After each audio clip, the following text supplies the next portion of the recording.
Hello बच्चों I hope आप सब बच्चे स्वस्थ और सुरक्षित हैं अपने अपने परिवार के साथ। बच्चों आज की वीडियो है हमारे क्लास 11th के टर्म 2 की प्रिपरेशन करने वाले सभी स्टूडेंट्स के लिए। आज मैं डिस्कस करूंगा कि हमारे टर्म 2 के अंदर इकोनॉमिक सब्जेक्ट में क्या क्या सिलेबस है और क्या क्या उसमें इंपॉर्टेंट है, यानी कि एबीसी एनालिसिस के हिसाब से हर चैप्टर को देखेंगे कि कौन चैप्टर ज्यादा वेटेज का है, कौन सा चैप्टर कम वेटेज का है। तो शुरू करते हैं बच्चों अपने हम पूरे के पूरे सिलेबस के साथ।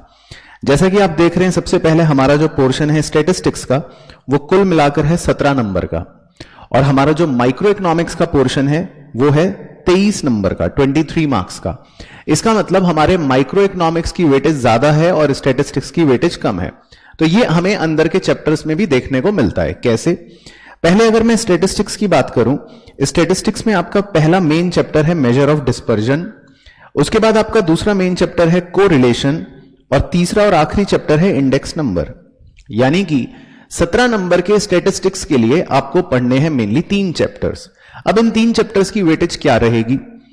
मेजर ऑफ डिस्पर्जन की वेटेज आप मान के चलो 4 से 5 नंबर की रहेगी।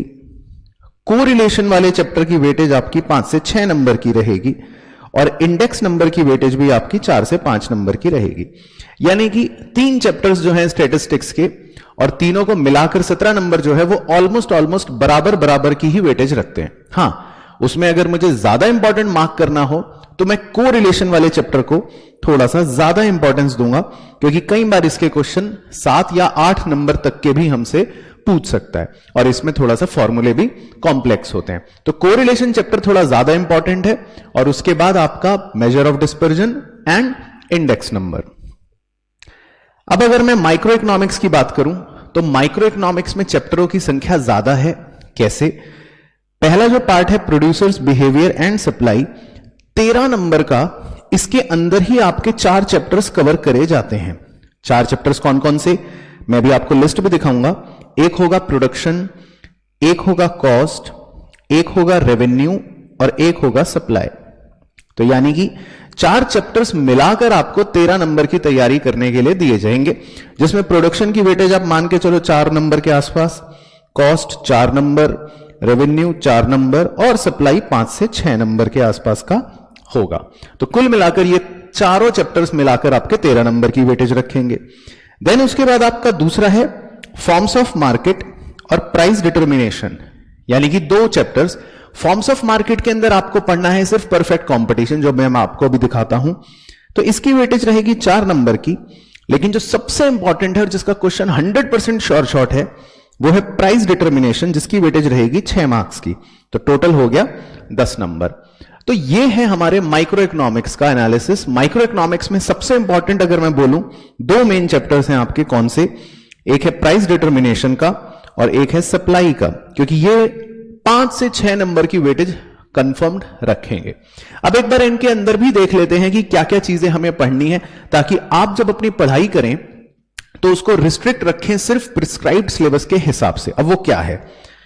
सबसे पहले स्टैटिस्टिक्स में अगर मैं 3 चैप्टरों की बात करूं तो डिस्पर्जन के अंदर आपको स्टैंडर्ड डेविएशन, जो कि एक एब्सोल्यूट मेजर है, और कोफिशिएंट ऑफ वेरिएशन, जो कि एक रिलेटिव मेजर है, सिर्फ ये पढ़ना है। यानी कि आपको किसी भी तरह का मीन डेविएशन, क्वार्टाइल डेविएशन, ये सब पढ़ने की आवश्यकता नहीं है, क्योंकि वो हमारे कोर्स में प्रिस्क्राइब नहीं है। तो आपको सिर्फ एक एब्सोल्यूट मेजर स्टैंडर्ड डेविएशन का और एक relative major coefficient of variation का ही कवर करना है। इसके बाद कोरिलेशन की अगर मैं बात करूं, उसमें सिंपल थ्योरी हो गई, और कोरिलेशन को मेजर करने के जो टोटल 4 तरीके होते हैं उनमें से सिर्फ 2 ही तरीके आपको करने हैं। नंबर 1 स्कैटर डायग्राम, और नंबर 2 कार्ल पियर्सन्स मेथड। इसमें कार्ल पियर्सन मेथड जो है वो ज्यादा इंपॉर्टेंट है। अब आपकी किताब में हो सकता है कार्ल पियर्सन मेथड के बाइवेरिएट वाले क्वेश्चंस दे रखे हो, ध्यान रखना। तो आपको मल्टीपल या बाइवेरिएट टाइप के क्वेश्चंस नहीं करने हैं, आपको सिंपल 2 वेरिएबल अनग्रुप्ड डाटा वाले ही करने हैं। मल्टीवेरिएट वाले आपको नहीं करने, या जिसमें बाइवेरिएट फ्रीक्वेंसी डिस्ट्रीब्यूशंस के साथ दे रखे हैं उन टॉपिक्स को आप बुक में से हटा सकते हो, कट कर सकते हो, वो क्वेश्चंस आपको नहीं करने। यानी कि कार्ल पियर्सन मेथड के आपको सिर्फ कौन से क्वेश्चन करने हैं प्रैक्टिस, जिसमें एक्स की आपको वैल्यूज दे रखी होंगी y की आपको वैल्यूज दे रखी होंगी और सिर्फ आपको कोरिलेशन निकालना पड़ेगा। उसमें कोई भी फ्रीक्वेंसी वाला अगर क्वेश्चन है तो उसको आप कट कर देना, वो आपको नहीं पढ़ना। तो ये हो गया हमारा correlation chapter. And last chapter index number.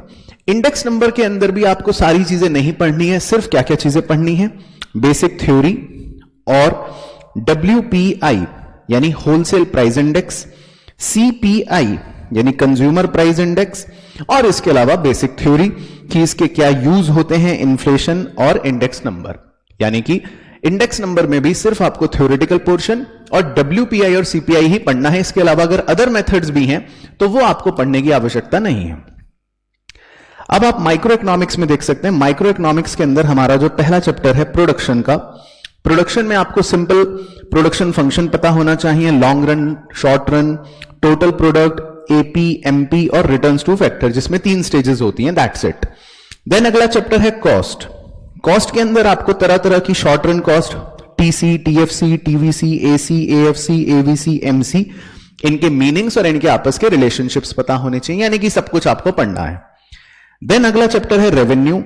Revenue के अंदर आपको TR, AR, MR, इनके सिंपल मीनिंग और इनके रिलेशनशिप्स पता होने चाहिए। बहुत ही छोटा और बहुत ही सिंपल चैप्टर है। और लास्ट चैप्टर है सप्लाई, जिसके अंदर आपको सारी बातें, determinant, supply schedule, supply curve, movement along shift, elasticity और उसको मेजर करने के फॉर्मूले, वो सारी चीजें पता होने चाहिए। तो ये कुल मिला के आपके 4 चैप्टर बन गए पहले यूनिट के 13 नंबर वाले। देन फॉर्म्स ऑफ मार्केट, जैसा मैंने आपको बताया, आपको सिर्फ परफेक्ट कंपटीशन के बारे में ही फीचर्स और उसकी डिटेल्स पढ़नी है और किसी भी अदर फॉर्म ऑफ मार्केट के बारे में आपको स्टडी नहीं करना। देन कुछ सिंपल एप्लीकेशन है डिमांड और सप्लाई की, जिसमें प्राइस सीलिंग, प्राइस फ्लोर, इसके बारे में पता होना चाहिए। एंड रेस्ट जो मैंने आपको बताया, मार्केट इक्विलिब्रियम यानी कि जिसको प्राइस डिटर्मिनेशन कहते हैं, जिसका क्वेश्चन 6 नंबर का आएगा, उसके बारे में हमें पता होना चाहिए। तो ये था हमारा पूरा एनालिसिस या सिनॉप्सिस हमारे सिलेबस का। तो लिस्ट अगर मैं बनाऊं और फाइनल कंक्लूजन पे अगर जाऊं ABC एनालिसिस के हिसाब से, तो सबसे ज्यादा इंपॉर्टेंट जो है आपके लिए चैप्टर्स इकोनॉमिक्स के, ध्यान से मेरी बात सुनना, मैं हाईलाइट कर देता हूं। माइक्रो इकोनॉमिक्स में मार्केट इक्विलिब्रियम 6 नंबर की कवरेज रखेगा, सप्लाई का पूरा चैप्टर 6 नंबर की कवरेज रखेगा, इन्हें आप A कैटेगरी में रख सकते हैं। इसी तरह स्टैटिस्टिक्स के अंदर अगर मैं जाऊं तो कोरिलेशन का चैप्टर ज्यादा वेटेज रखेगा, तो इसे आप A एनालिसिस में A कैटेगरी में रख सकते हैं। फिर B कैटेगरी की अगर मैं बात करूं तो स्टैटिस्टिक्स में अगले चैप्टर्स जो हैं उसमें आप मेजर ऑफ डिस्पर्जन को B कैटेगरी में डाल सकते हो, और सबसे लास्ट में C कैटेगरी के अंदर आप इंडेक्स नंबर को पढ़ सकते हो। इसी तरह माइक्रो इकोनॉमिक्स के अंदर B कैटेगरी में आप कॉस्ट को रखेंगे, क्योंकि ये भी थोड़ा इंपॉर्टेंट की ही लिस्ट में आता है, और साथ ही साथ आप परफेक्ट कंपटीशन वाले पॉइंट को B कैटेगरी में रखेंगे। और सबसे लास्ट में पढ़ने के लिए आप रेवेन्यू और प्रोडक्शन, क्योंकि ये थोड़े से छोटे हैं और कई बार चॉइस में भी आते हैं, तो इनके क्वेश्चंस को आप लास्ट के लिए, इनकी तैयारी को लास्ट के लिए रख सकते हो। तो अब कुल मिलाकर ये है हमारा पूरा सिलेबस। तो आप अपनी जब भी तैयारी करेंगे 11th के इकोनॉमिक्स की टर्म 2 की, तो इस वीडियो को ध्यान से देखकर और इसमें डिस्कस करी गई और दिखाई गई टॉपिक्स को ही देखकर अपनी स्टडी करना।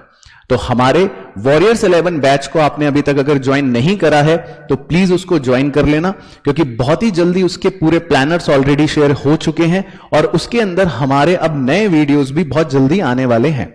और साथ ही साथ MCQ टेस्ट्स जो होंगे ऐप में वो आपको वहीं पर मिलेंगे। तो इसीलिए अगर अभी तक आपने ऐप डाउनलोड नहीं करा तो नीचे डिस्क्रिप्शन में लिंक दे रखा है, जाइए फटाफट ऐप डाउनलोड कीजिए और अपनी बैच रिक्वेस्ट वॉरियर्स 11 की हमें भेज दीजिए। See you in the next video. Good bye.